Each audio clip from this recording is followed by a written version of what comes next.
para o Wallace, que é servidor também da Superintendência Regional de Meio Ambiente, né, assoprando o Triângulo Mineiro.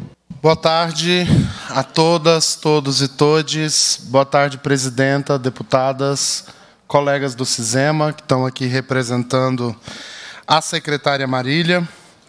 Inclusive, muito bom, eu trouxe aqui um relato escrito, e foi necessário realmente que eu trouxesse escrito, porque depois de ouvir tanta abobrinha, tanta desculpa esfarrapada, ainda bem que está escrito para que a gente não perca o fio da meada daquilo que precisa ser dito.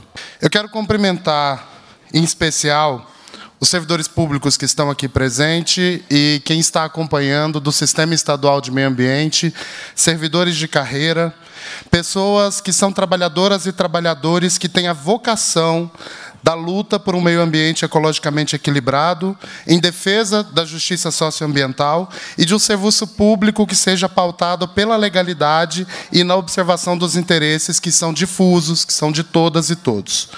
Eu preciso sublinhar, antes de qualquer coisa, que essa reforma ela nunca foi consultada, ela nunca foi debatida, construída ou qualquer aspecto que parta dos nossos saberes e experiências como corpo técnico do CISEMA. A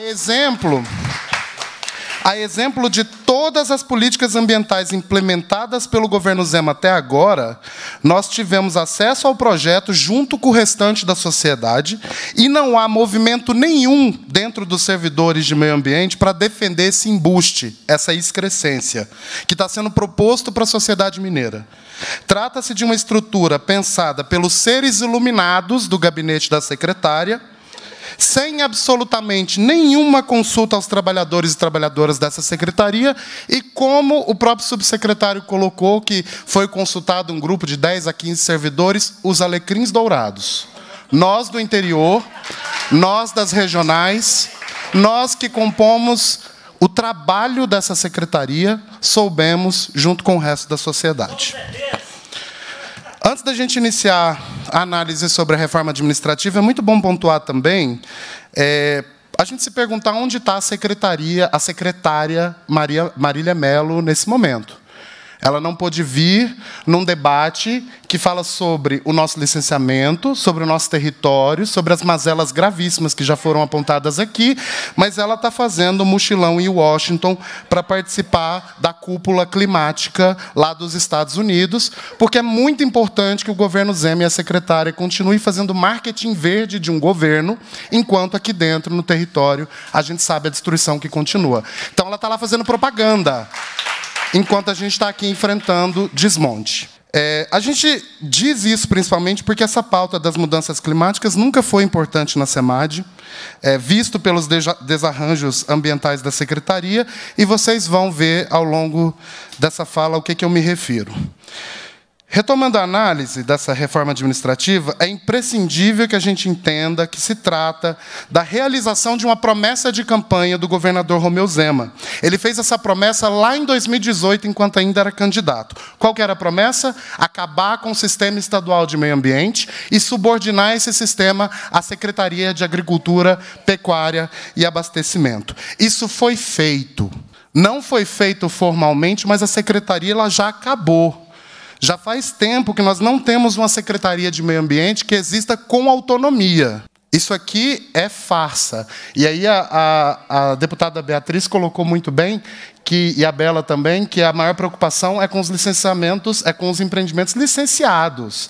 É isso, é porque é um papel cosmético. Não quer dizer que o dano ambiental tenha sido verificado em sua profundidade, e a gente já explica por quê. Essa reforma administrativa representa um desmonte final na nossa estrutura formalizada. Mas o processo que nos trouxe até aqui, ele passa pelo desmonte sistemático das normas de proteção ambiental em todas as frentes: floresta, águas, fauna silvestre, licenciamento, fiscalização e unidades de conservação. Avançando paralelamente para manter o controle do Conselho Estadual de Meio Ambiente nas mãos da FIENG, da FAENG e de outros agentes de representação da mineração, do agronegócio e da indústria imobiliária. Ao mesmo tempo, criou-se um ambiente interno de assédio generalizado aos servidores do Sistema Estadual de Meio Ambiente, onde essas trabalhadoras e trabalhadores precisam conviver com indícios e relatos constantes de corrupção passiva, de advocacia administrativa, vinculadas a figuras do segundo e do terceiro escalão dessa secretaria, mas que nunca são investigados, nunca são auditados ou minimamente afastados dessas atribuições. São incontáveis os relatos que chegam das mais diversas instâncias e esferas com indicação de denúncias e testemunhos que nunca foram devidamente encaminhados. Não geram efeito na realidade. Você denuncia um bandido lá na ponta, dentro dessa estrutura, e ele passa anos, enquanto está tendo a apuração, continuando respondendo pelo setor. Nem minimamente afastamento existe. Todo esse cenário encontra respaldo em um elemento muito importante para controlar e silenciar as cerca de 2.000 servidoras e servidores que vivenciam esse processo. Minas Gerais amarga o posto de ser o estado com pior salário base do Brasil para a trabalhadora e o trabalhador de meio ambiente. É uma categoria que está há quase 10 anos sem nenhum reajuste das perdas inflacionárias e com direitos represados através de acordos jurídicos que o Zema nunca cumpre. E aqui é muito importante entender por que eu estou falando de salário para criar esse ambiente de assédio, é que, diante disso, a Secretaria criou uma gratificação que ela supostamente é medida com base na nossa eficiência. Essa eficiência é entregar metas, números de licenças, números de outorgas, números de autorização. Isso quer dizer que entre 1/3 e metade da remuneração desse servidor, que é o mais mal pago do país, está vinculado ao cumprimento de metas. Metas que são números e são estabelecidos por uma metodologia que impossibilita uma análise aprofundada e criteriosa. E dá para explicar por quê.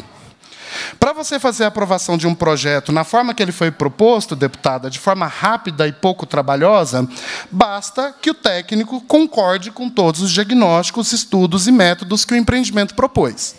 Agora, por outro lado, para que você discorde tecnicamente desses mesmos estudos e diagnósticos e, portanto, faça uma análise mais profunda, é necessário um tempo maior para debate, para pesquisa, para formalização desses apontamentos.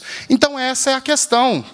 Quando metade do seu salário está vinculado, e o salário de todo mundo depende daquele número, daquela meta, quando as chefias estão pressionando para que essa meta seja alcançada, quando as normas ambientais são sucessivamente desmontadas para dar um brilho de legalidade ali a qualquer custo a esse trabalho que está sendo feito, é muito difícil imaginar que servidores vão conseguir enfrentar essa estrutura sozinho, com argumento técnico, com ciência.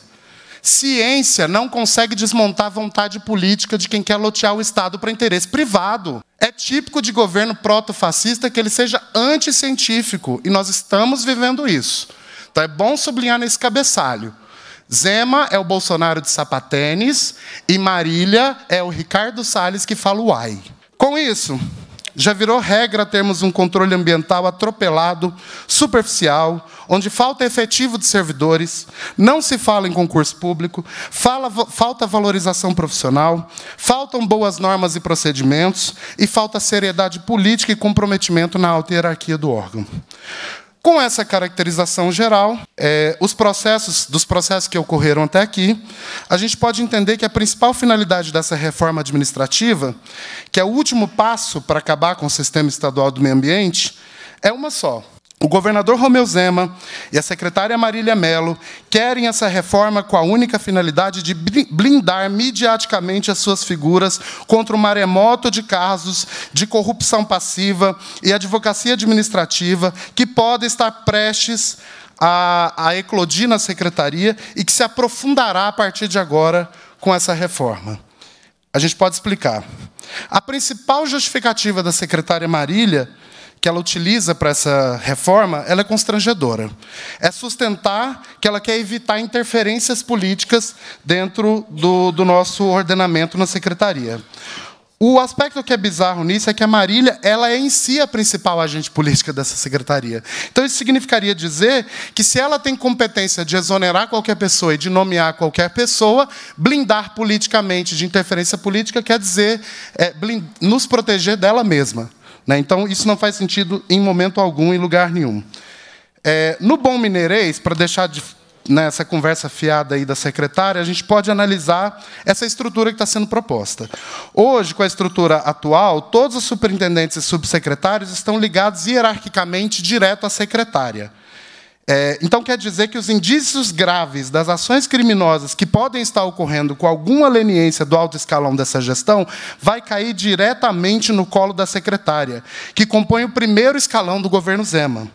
Esse conjunto de práticas suspeitas, ativas ou passivas, ainda podem se agravar muito, caso permitam a continuidade desse sistema de contrapartida aos interesses dos deputados da base do governo e das entidades privadas que sustentam esses deputados.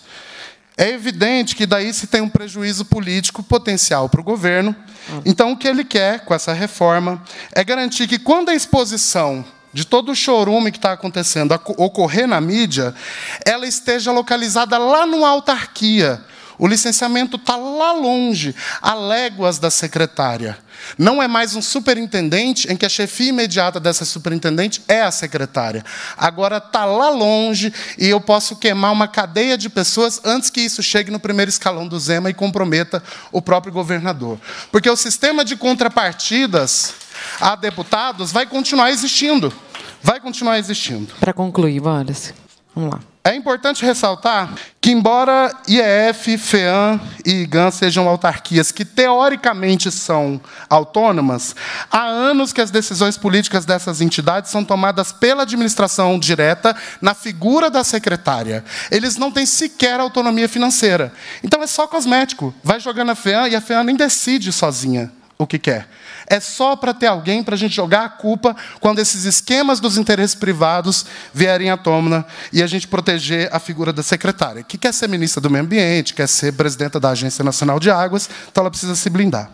Um fato que expõe ainda mais essa finalidade criminosa da reforma é ter mantido na estrutura da administração direta o controle da fiscalização ambiental. Então, quer dizer, a fiscalização ela continua sob controle da secretária, o licenciamento não. E a fiscalização passa a ser centralizada em BH. Hoje, a fiscalização é de autonomia da ponta. Hoje, nós temos um modelo, porque o pessoal que esteve aqui não explicou qual que é o problema com o nosso modelo atual. Eu tenho metade da minha vida, eu tenho quase 10 anos de Cisema, metade da minha vida funcional na fiscalização e a outra metade na regularização. Nunca esteve tão integrado. Nunca se funcionou tão bem esse sistema de integração, fiscalização e regularização. Mas agora, a fiscalização fica com a sua temática reunida em BH e a ponta perde autonomia. Ou seja, é a FEAM que regulariza, mas é BH que decide quem nós da ponta vamos fiscalizar. E aí nós temos um plano anual de fiscalização. Só que, como esse plano anual de fiscalização ele é cumprido e ele tem uma boa política em volta dele, quando nessa última gestão se passou 11 subsecretários pela subsecretaria de fiscalização, um mais desqualificado do que o outro, cheio de milico, gente que não faz ideia do que está fazendo ali. Então, como que isso tem uma retidão e uma continuidade de trabalho? Não é a estrutura administrativa que estava ruim, são as escolhas políticas que estão relacionadas a esse lugar. E é um escárnio que a gente afaste a regularização da fiscalização da maneira que vai ser feita. Uma vai para uma autarquia, lá longe, como eu disse, para não gerar problema político para a secretária, quando os esquemas de corrupção estourar, e a outra fica na administração direta. Porque se a fiscalização for autônoma, ela da ponta, ela pode causar problema. Nós, servidores da ponta, escolhemos onde fiscalizar conforme a demanda ambiental real do território, e se a gente for fiscalizar um esquema que não podia? Bem, tentando ir concluindo aqui, uma frase muito ilustrativa disso que estamos vivendo ecoa na voz da atual diretora do IEF, que, segundo relatos de reuniões da dirigente com diretores do órgão, com diretores do IEF, quando da discussão de uma das mais recentes normas afrouxadas, essa diretora-geral do IEF teria dito que a ordem agora é que temos que abrir as pernas para a FAENG. Ela disse isso em uma reunião com diretores do IEF. Temos que abrir as pernas para a FAENG, que naquele caso seria a entidade que estava encomendando esse desmonte. A secretária Marília, ela já entregou o ouro na mão dessas entidades, inclusive da FIENG, como já foi citado aqui, quando ela firmou o tal do Projeto de Otimização da Regularização Ambiental. Uma aberração onde a FIENG contratou 4 consultorias ambientais para rever todas as normas de regularização ambiental do Estado. E isso com base num processo de doação de serviços e ignorando por completo a necessidade de chamamento público e também o decreto de conflito de interesses com o próprio Estado. Ou seja, vamos de novo sublinhar o escárnio. Nós temos um corpo técnico no Estado que não é consultado, que não participa da formulação das políticas públicas quando temos a competência de participar, mas eles contratam a FIENG para fazer a revisão do nosso licenciamento, do nosso conjunto de normas? Como que isso é permitido dentro de um governo sério? Como que isso é legal? Como que isso já não está no Ministério Público sendo anulado, sendo criminalizado? Como essas pessoas do alto escalão do CISEMA já não estão portando 2 pulseirinhas idênticas com a corrente no meio, saindo daquela cidade administrativa algemados? Um escárnio. É público e notório, inclusive, divulgados na imprensa formal, os indícios das relações dessas pessoas do alto escalão e da própria secretária com deputados que articulam projetos de leis que são de interesse desse grupo político, que envolve a mineração, o agronegócio e a indústria imobiliária, como a MP 1151, relatada pelo deputado federal José Vitor, do PL, e a MP 1150, que foi objeto de várias emendas desse mesmo deputado e que é um dos parlamentares com indícios de realização de indicações para integrar os seus favorecidos nos altos cargos da secretaria. Inclusive, vocês falando da farra dos táxis que são firmados para empreendimentos que não foram licenciados, não houve sequer uma auditoria. Zé Vitor foi superintendente do Triângulo Mineiro. Cadê uma auditoria na farra dos táxis que rolou lá? Não estou dizendo que teve algo errado, porque nunca é feita auditoria nessa secretaria. Então, como é que a gente sabe que teve algo errado? Eu só sei que eu trabalhei no jurídico nessa época. E nunca antes tivemos tantos táxis para tudo. E nunca depois tivemos. Mas que dia que foram lá pegar esses processos? Também, muito evidente, com várias notícias divulgadas na mídia, vem apontando os lobbies do deputado Noraldino Júnior, dessa casa, do PSC, junto ao licenciamento de mineradoras na SEMAD. Assim como diversos outros deputados da base governista que são mencionados em testemunhos que circulam nos bastidores de cada desmonte ambiental que presenciamos dentro da secretaria e que, eventualmente, vão parar na imprensa com maior ou menor repercussão.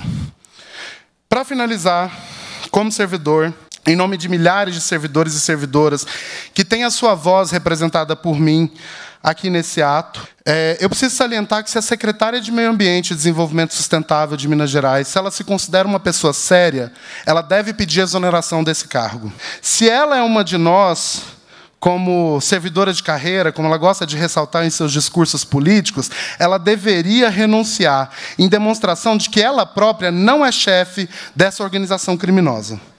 Se a secretária quer realmente nos proteger de assédio político, então que inclua nesse projeto de lei a obrigatoriedade de uma lista tríplice, eleita pelos servidores, para escolher qual dirigente de segundo e terceiro escalão, dentro da SEMAD, FEAM, IEF e IGAM, deve tomar lugar para tomar as decisões que são técnicas dentro da nossa secretaria.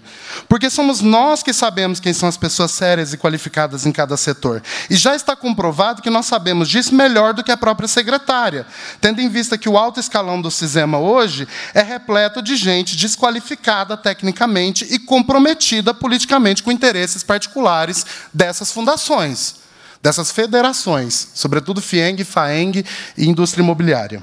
Caras deputadas e deputados, em qualquer tempo essa seria a oportunidade para a gente exigir que se instaurem processos de auditoria em todos os setores da Secretaria Estadual de Meio Ambiente, com análise dos processos e tomada de depoimentos das trabalhadoras e trabalhadores. Mas, no atual cenário, isso seria o mesmo que pedir para um lobo vigiar o galinheiro. Então, já não temos respostas contundentes, nem mesmo quando testemunhos e documentos são entregues pessoalmente na mão da secretária de Meio Ambiente. Tenho relato, tenho provas sobre isso. Então, Então, nos resta pedir, demandar, exigir dessa casa que se elabore, que se abra uma CPI. Uma CPI que tenha competência e os meios para tomar o depoimento dos servidores e das servidoras, para receber a nossa documentação, para analisar as evidências, já que parte dessas conclusões poderão revelar até mesmo que membros dessa casa estão envolvidos diretamente no funcionamento do grupo que venho denunciar. Deputada e deputada que não tiverem envolvido politicamente vão votar a favor da existência dessa CPI do meio ambiente. E ao Ministério Público precisamos demandar que abra inquérito sobre essa reforma e a relação dessa reforma com os relatos envolvidos na motivação política para que ela exista, ao menos para suspender os efeitos dessa boiada que está passando até que consigam investigar e caracterizar as responsabilidades. Encerramos esse relato perguntando ao senhor Renato Brandão, presidente da FEAM, que iniciou sua carreira na Fundação como estagiário e galgou degrau por degrau sua posição dentro da instituição, como ele se sente frente à iminente extinção de uma entidade que tem o seu DNA na luta em prol da proteção da qualidade ambiental e que já gozou do respeito de outros órgãos nacionais e internacionais, inclusive sinalizando que talvez nem seja o Renato a assumir essas novas atribuições, já que ventila entre os servidores a confirmação de que o convite para o novo presidente da FEAM, nessa nova fase poderosa da FEAM, já está feito. O convite já está feito. E seria potencialmente um consultor ligado ao lobby das minerações, que é um bandido notoriamente declarado e reconhecido. Então, a companheira que fez a fala anterior estava perguntando algumas coisas do que o Renato fará. É possível que Renato não fará nada, porque quando essa instituição ficar poderosa, não vai ser mais ele. Além disso, reafirmamos à sociedade mineira que as servidoras e servidores de meio ambiente de Minas Gerais são uma coletividade de pessoas idôneas, comprometidas e qualificadas, que fizeram não só um juramento profissional, como também um compromisso com uma vocação de vida. Amanhã, se esse desmonte for consolidado e essa gente prevalecer, a nossa vida como trabalhadoras e trabalhadores vai ficar cada vez mais difícil, com mais assédio, perseguição, precarização do trabalho e insubordinação anticientífica. Mas, enquanto isso, nenhuma consequência imediata será sentida na vida das pessoas. E é esse o perigo do desmonte ambiental. O fato de que as consequências se prolongam no decurso do tempo impede, muitas vezes, a correlação entre causa e efeito. Mas daqui 2, 5 ou 10 anos, quando você passar por um rio que está podre, por uma cratera de solo contaminada, ou quando desenvolver uma doença respiratória, ou mesmo quando outro mar de lama passar e matar a nossa gente, os nossos ecossistemas, lembrem-se do rosto de Romeu Zema. Lembrem-se do rosto da secretária Marília.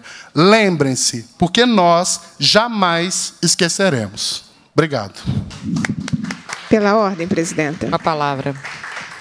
Presidenta, agradecer ao Wallace por todo esse importante debate. Meu encaminhamento, presidente, é que nós formulemos um requerimento para que as notas taquigráficas da contribuição do Alice nessa audiência sejam encaminhadas ao Ministério Público para providências. Com certeza. E também dizer que nós estamos em busca das assinaturas para a abertura de uma CPI aqui na casa. A gente parte do caso escandaloso da Serra do Curral, é o pedido que nós estamos fazendo, mas muito cientes de que isso diz sobre muito mais coisas. Isso diz sobre o Sistema Estadual do Meio Ambiente, sobre o SISEMA.